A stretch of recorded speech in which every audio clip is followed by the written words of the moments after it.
welcome to episode 11 of Matthewlinity, critical study of Matthew and masculinity. And this is a different kind of episode that I've got today. I have not edited this episode to be like an ordinary episode. It's basically unedited. But I would like to talk about giving a conclusion for Matthew chapter 1, because I'm wanting to finish with Matthew chapter 1 and to move on and, have a little bit of a break, but then to move on. I've just written the book, which I've used episodes 5 to 10 as the basis for the book, and I've handed that in to the publishers, and I'm just waiting to hear what's going to happen. And so it's probably going to be another year before it ends up getting published. So I've spent the last 6 months or so getting the book, basing the book on the episodes. So that's why the podcast episodes have been really helpful for me to know what chapters to include in the book. And so the book is The Poetics of Matthew 1.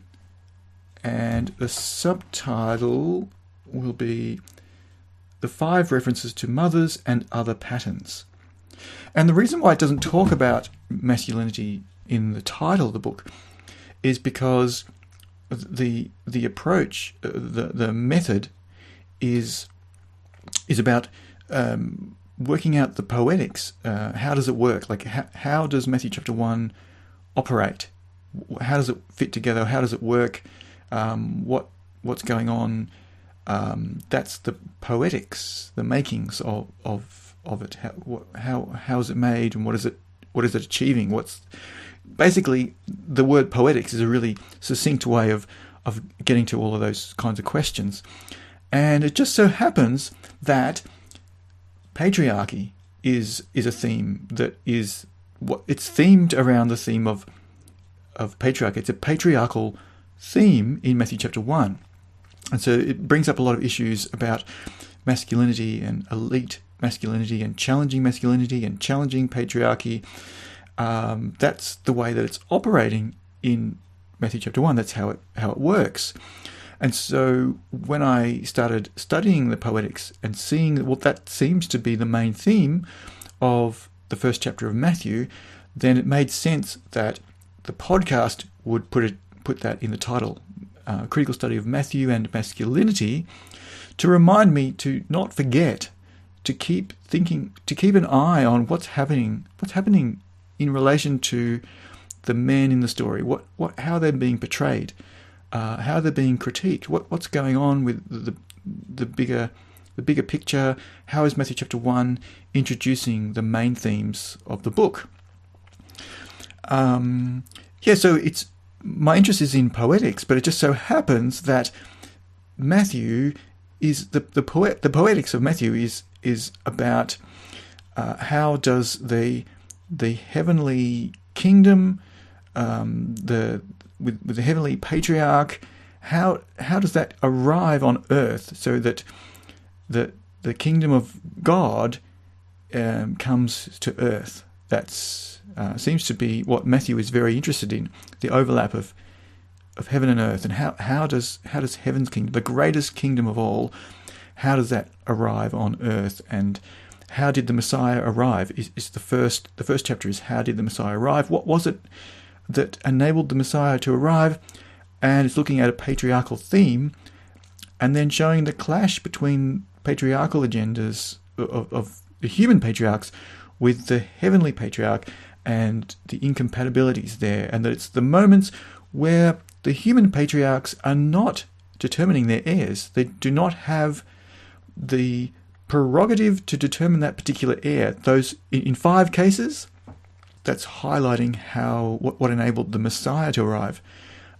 So the book itself doesn't refer to masculinity or patriarchy in the title, because of the methodology of, well, let's just go with the book. What is the main theme in the book of the first chapter of the book? It just so happens to be a patriarchal theme. But of course, the other chapters seem to carry on the theme as well. And so, as a concluding episode, well, I hope to keep going with the episodes as I keep studying, but am I going to go and dive straight into chapter 2? I'm not sure. I'm hoping to, but I'm just needing a little bit of a break at the moment to figure out what's next. So as a conclusion, episode 10 worked pretty well as a conclusion, because it was concluding the big question of the references to mothers, why some mothers are referred to, what's going on with the pattern there. That was a good conclusion. So episode 10 was itself a conclusion. But there are so many other kinds of conclusions that we could give. We could look at conclusions in terms of how does this patriarchal emphasis on critiquing patriarchy, how does that continue throughout the book? Does it continue throughout the books? And, well, I think it does, but I don't want to impose it on every chapter and say, well, we've got to make every chapter conform to what we find in the first chapter, because that would undermine how present it is. I mean, obviously people, it's a good methodology to have something and then to impose it as a strict parameters in order to investigate something. That works as well. But when it comes to the approach that I'm most interested in, poetics, that's how is it operating? Can we find the answer in the text rather than imposing the answer on it? That's what I'm mainly interested in, and it happens to be a patriarchal theme that the book starts with as an introduction. Now, so why is Matthew chapter 1 introducing a patriarchal theme at the start, and how does it continue on? That's something that would be good to keep working on. And I've got a couple of answers or ideas to share in this unedited episode that is another kind of conclusion for Matthew chapter 1. And so one idea is to think about what it is about Matthew chapter 1 and also chapter 2 that we normally think of interpreting it. So some of us don't really think of the first two chapters as introducing the main themes of the book, because we think, well, Jesus doesn't say anything. He hasn't grown up yet. He's still an infant. It's for most of chapter 1, it's just patriarchs and then a story about Joseph about to do something and then told to do something and then he does something, and so we don't really think of it as introducing the main themes of the book. And this partly comes from comparing the book of Matthew with the book of Mark. So the Gospel according to Mark, it starts basically where Matthew chapter 3 starts. So the first chapter of Mark is basically where we're up to when we get to Matthew chapter 3. Chapter 3 of Matthew corresponds pretty much where the Gospel of Mark is starting, where Jesus arrives to be baptized. So Jesus just appears, Jesus just shows up in the book of Mark. That's how the book begins. Jesus shows up along with everyone else to be baptized by John the Baptizer in the wilderness. So when we're comparing, if we start to compare, okay, well, Mark is sort of missing sort of like a prelude to the story, and then Matthew has this, it's kind of like a prequel to the story, like what's happening before Jesus has grown up and he comes to be baptized. What's that story? So the first two chapters kind of function as a bit of a prequel, and that's okay. I think that sort of interpretation, it's not really quite getting into why do we need the first two chapters. I mean, it was okay for the book of Mark to just begin where it began. People don't really need to know who is Joseph and Mary, what's going on with Mary and Joseph. People don't really need to know that. What's going on when Jesus was a baby? where does Jesus come from, and like what kind of parents are Jesus's parents, and what about Jesus's parents' parents, and like how far can we go back, and that's not really relevant. In fact, if we were to ask that kind of question for most of the first century, prior to the time that Matthew is published, I think it's not really considered to be a relevant kind of question. I mean, if someone were to ask these kind of questions to someone like Paul, you can imagine Paul saying, "Well, that's not really how we're not really thinking about those kind of issues. We're not really categorizing Jesus in that way. Like Jesus breaks those kind of categories. Like just consider the person of Jesus and the work of Jesus and the ministry of Jesus and what Jesus achieved, what God worked through him. That stands on its own. Like that stands. Like that's the justification and the sign that we're following Jesus, and that God has worked miracles through Jesus and done amazing things, and that this is what we're thinking about. We're not thinking about who's his parents.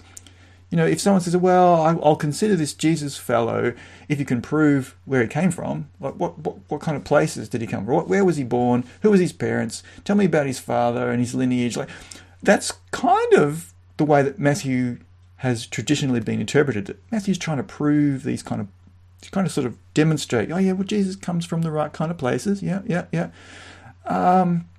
Which is a little bit correct. Like that's kind of what Matthew chapter 1 and chapter 2 is doing, but there's bigger. It's doing something much bigger than this. It's telling a theological story that is so much bigger. It's talking about how does the Messiah arrive? What is it that's a consistent thing that we can see in the scriptures that led up to the Messiah? What's the spiritual heritage? What is it? What is the lineage that Jesus is inheriting spiritually, that is consistent? Where does Jesus come from? What was it that enabled the Messiah to arrive? And then Matthew 1 is pointing out the lack of patriarchal prerogative. It's not the human patriarchs making it happen. They don't have they're not determining, they're not planning those particular heirs that are highlighted. That 5 times that the patriarchal figure does not determine the heir.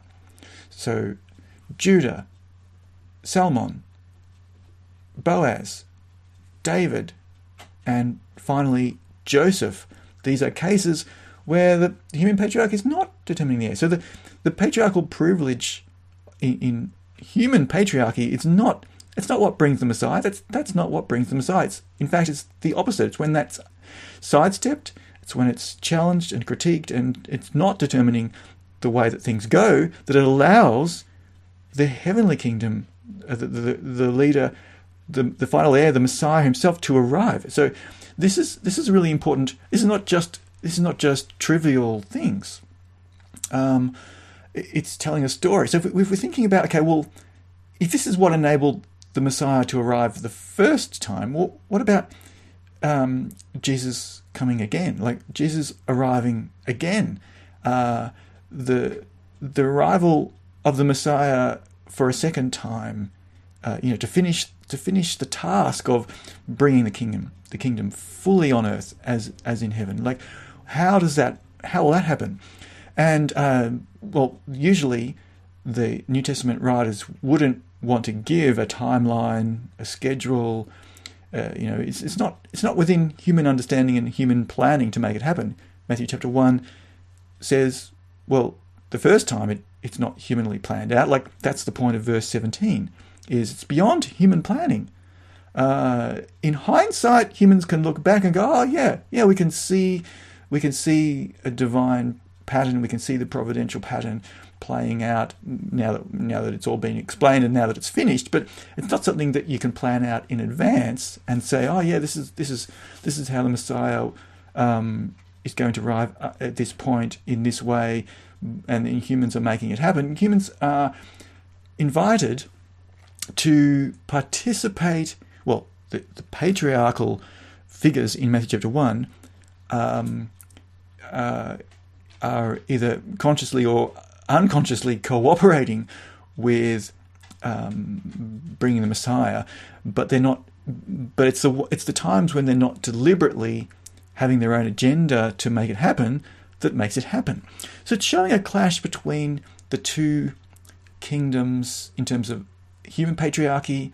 It's kind of competing for the same space as the divine patriarch. The heavenly patriarch is that's the agenda that the human patriarchy is kind of clashing with. The human patriarchy isn't quite. It's not the best thing. It's not the ultimate thing. In fact, it's when the human patriarchs don't have the power and privilege to determine what happens that brings the Messiah. So that's something that I concluded. I tried to conclude last time in episode 10. But it's really difficult to show in a single episode how that continues for all 28 chapters. But I'd like to also read out some of the epilogue that I have in the book. So after chapter 10, which corresponds with episode 10, I have an epilogue.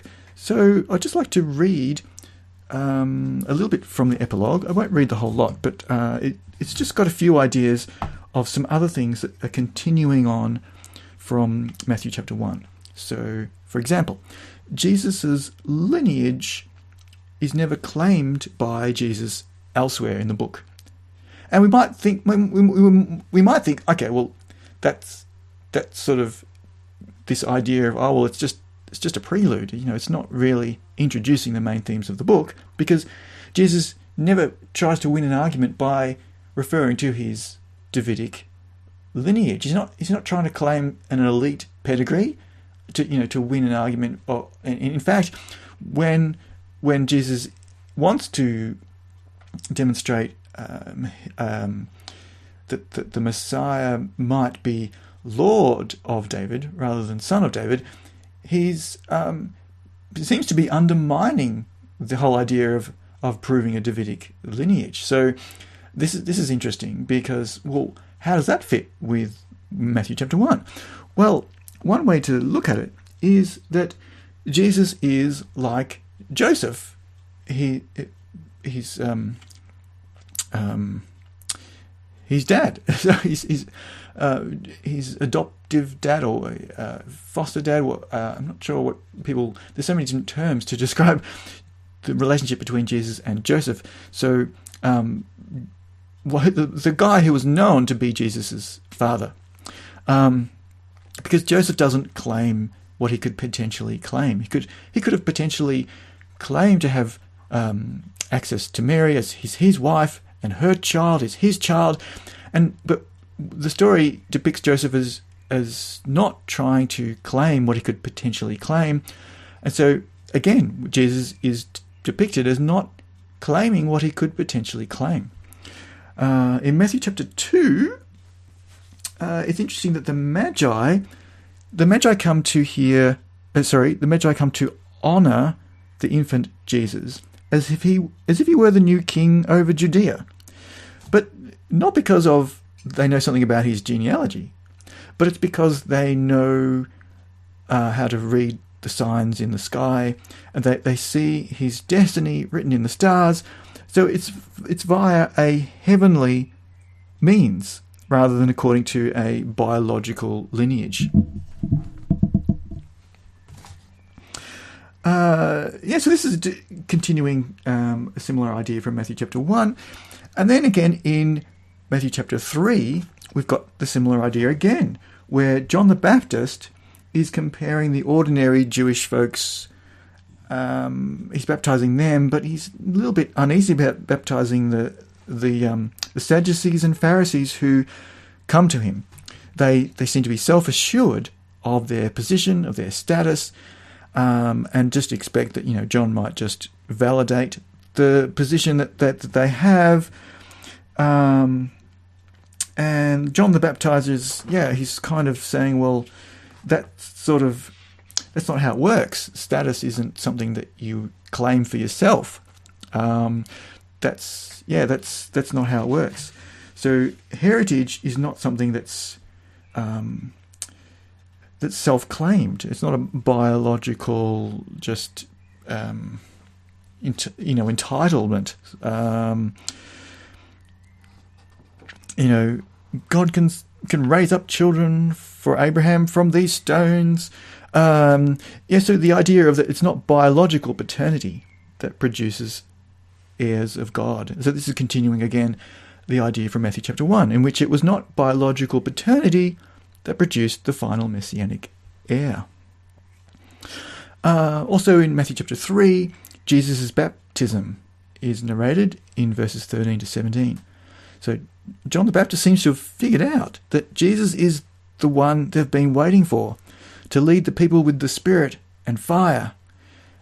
But this moment of recognition isn't really public. I know we often read the baptism as if, everyone's seeing that, the heavenly dove and the heavenly voice, they can hear it, and they're all recognizing it's like a public recognition. And even scholars often talk about this as, this is like the public moment of recognition, authenticating the role of Jesus, looking at the relationship between Jesus and the Heavenly Father. And this is the enthronement kind of anointed sort of role that's publicly. It's not really very public. It seems like nobody else is really noticing that this is narrated for the benefit of the readers. So the heavenly proclamation of Jesus' status is for the readers and the hearers to know what was not initially public knowledge.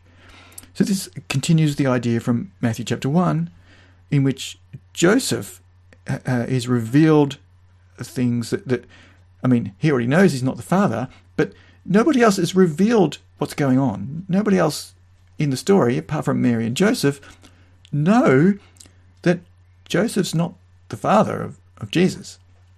What's going on in this story, it's not public knowledge what's going on. The story is narrated for the benefit of the readers and the hearers of the story. So I haven't really got a lot on. I don't continue. It'd be interesting to continue with every single chapter, but I've got a few other points here. Chapter 13, Jesus is depicted as being appalled to see scribes and Pharisees claiming public honor for themselves. Jesus is instructing his own group of men to do the opposite, to not claim honorable status, to not claim honorable titles for themselves, to not to claim the best seats in the synagogue, not to seek public recognition, because if a man wants to be great in the greatest kingdom, then it's the servant. Like it's those who do not want to be served, but want to be a servant rather than to be served. This whole idea of not being entitled to patriarchal privileges and not grasping and claiming patriarchal status and powers is something that begins right from the first chapter, and it keeps going. It keeps going. And it'll be interesting to study this in relation to the imperial theme, which I haven't yet done enough. I haven't done enough study or research into empire studies and how the imperial theme of the greatest kingdom coming to earth. How does Matthew fit with empire studies? And but someone who has been working on this consistently and has recently finished a podcast series, or he's still keeping on going with some bonus episodes. So interesting to go and have a look at a podcast series by Bert Newton. The series is called Bible Study, Parody and Subversion in Matthew's Gospel. I need to look a bit more closely at Bert Newton's work to see how it dovetails. It does seem to be quite consistent with some of the things that I've been discovering so far in Matthew. And it's no surprise that patriarchy and the patriarchal themes that I've been noticing, that's quite consistent with people who study empire as a topic, and the Roman Empire, because the Roman Empire is a very patriarchal idea. It's the head of the empire is the father, and so it would be very interesting to really see how these two things dovetail in together, patriarchal theme and the imperial theme. So I think the final thing to talk about is here, the last few paragraphs that I've got in the epilogue is about how Matthew chapter 28 corresponds with Matthew chapter 1.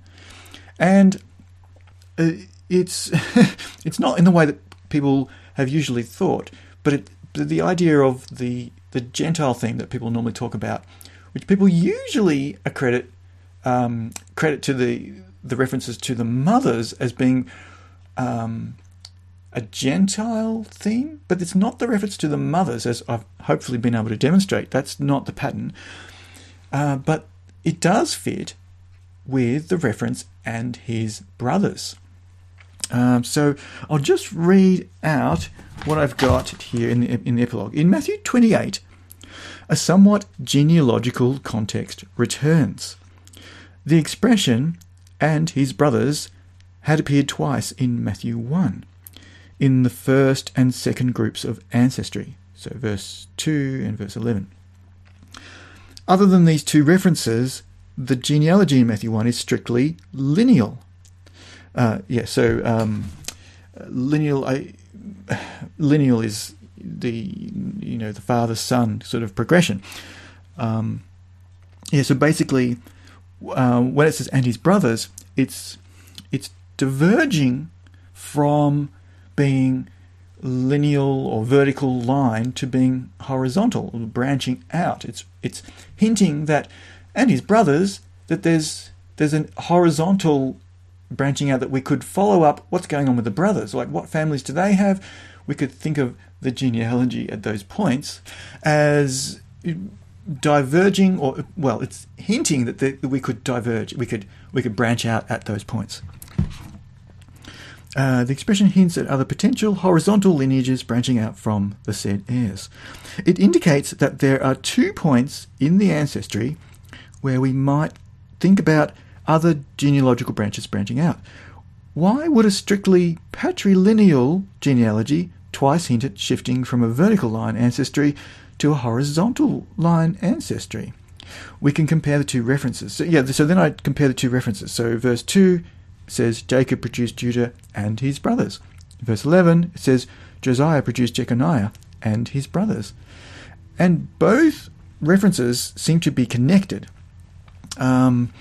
They both seem to be connected. And what is the connection? Well, Janine Brown has pointed out that both happen to refer to a period of time where the people are away from the land.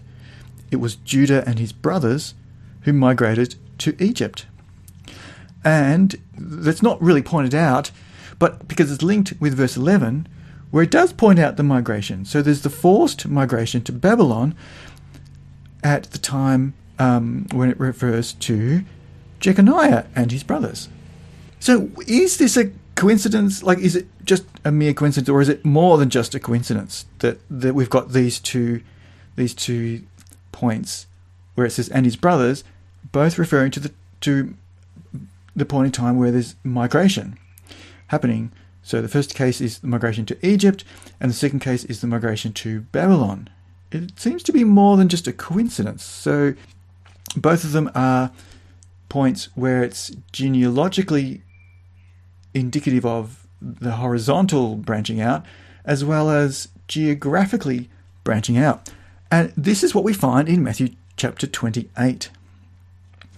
So Jesus has finally inherited all authority in heaven and earth, and with this authority he sends out his 11 remaining men. The resurrected Jesus refers to these men as his brothers. And so he tells them to go out into foreign lands, discipling others, baptizing, teaching others what Jesus has taught them. And what he's taught them has been a patriarchal challenge. So it's been to bring a message that is it's challenging patriarchal privileges. So that's the message. It's going out. So it's like an imperial idea, but not. It's not encouraging more patriarchy and more patriarchal privileges. It's like a patriarchy that's subverting itself. So anyway, this is where it would be interesting to follow up the overlap between the imperial studies, empire studies. Anyway, so what we've got in Matthew chapter 28 is 11 brothers who are reproducing or extending the family, not vertically, but horizontally branching out as they go branching out into non-Jewish territory. So we have a patrilateral movement along with a movement into foreign territories. So basically, we've got the same combination as in Matthew chapter 1. The shift from a vertical line inheritance to a horizontal kind of inheritance, where Jesus' brothers, in quotation marks, are continuing a lineage, branching out genealogically as well as geographically. So Jesus is not simply the end of the line. The lineage branches out from him horizontally, genealogically and geographically.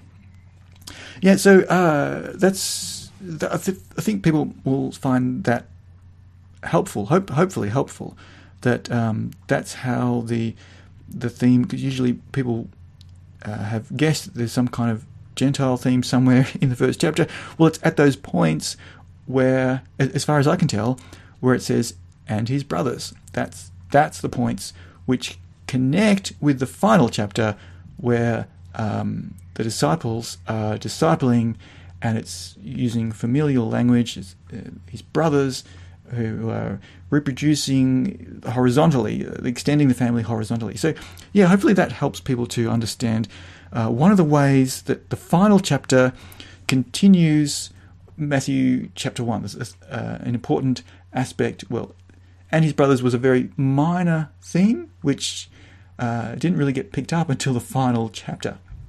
So yeah, Matthew, it's very well crafted, very well written. It's easy to spend a lifetime just studying the poetics of Matthew. So for now, that's all for this episode. Thank you for listening.